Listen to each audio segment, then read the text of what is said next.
Donc un rush, on peut faire un peu de glissade, mais non, normalement c'est discipliné pendant le service, à chaque fin de service, pas de soucis.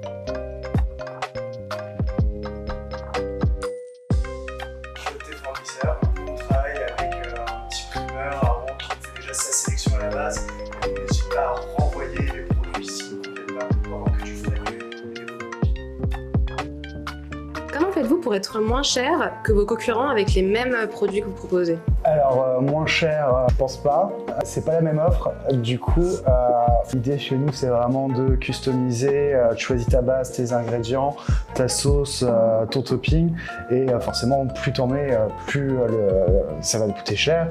Mais après, tu peux aussi mettre moins d'ingrédients et te retrouver avec des produits qui vont être beaucoup plus abordables, quoi. L'idée, de toute façon, c'est que le client se fasse plaisir et qu'il commande les produits qu'il aime. Après, nous, on assemble et Okay. c'est pour ça que moins cher, je suis pas sûr. Après, si c'est moins cher, tant mieux. Et du coup, pour la qualité des produits, les choix des produits que vous choisissez, comment est-ce que ça se passe? Quels sont les fournisseurs?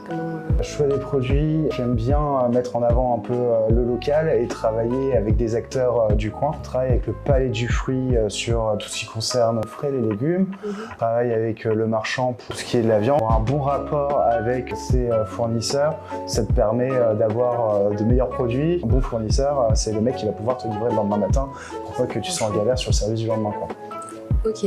Et du coup, votre carte, elle est toujours la même ou ça change? Les produits, vous faites au niveau de la saison? Comment vous faites? Alors, on a une partie de la carte qui est figée. Après, oui, forcément, j'ai des choses qui tournent. On a des ingrédients du moment, les sauces du moment, des desserts maison. Il y en a un qu'on fait tourner aussi assez régulièrement. La saisonnalité, du coup, des produits sur ces éléments-là. C'est de mettre du frais surtout. Ok. Et comment vous élaborez les recettes? Est-ce que c'est toi qui fais les recettes ou c'est quelqu'un d'autre? Alors, les recettes, le concept vraiment du restaurant, c'est du do it yourself. D'accord. C'est je choisis, pose et je mets dedans ce que j'aime. À côté de ça, on a ajouté des recettes signatures, des choses qu'on voyait qui marchaient bien. Poser justement aux clients, pas trop décider, pouvoir s'inspirer de choses déjà faites et compagnie. Voilà. Ok. Est-ce que vous avez des standards d'hygiène en termes au niveau des locaux et des salariés? Alors, c'est de la restauration, donc tout est un peu figé, normé. Après, tout le monde l'adapte avec ses locaux.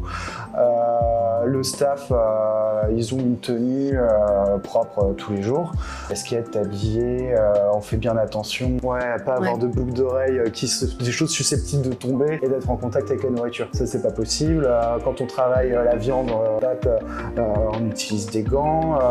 Pour les préparations, on suit tout ça. Des formations qui sont très bien et qui sont obligatoires en restauration, telles que HACCP, formation en hygiène. On t'apprend la traçabilité du produit, les normes d'hygiène, mise en place, nettoyage, préparation, stockage. Voilà, il y a plein de règles. Après, c'est que tout le monde les applique bien. Et ça, c'est le taf du manager. Ok, super. Une dernière question que j'ai envie de vous poser. Vous proposez de la nourriture qui est thaïlandaise. Du coup, vous n'êtes pas thaïlandais. Quel est votre rapport en fait avec la culture thaïlandaise et la nourriture légitime? Pas du thaï.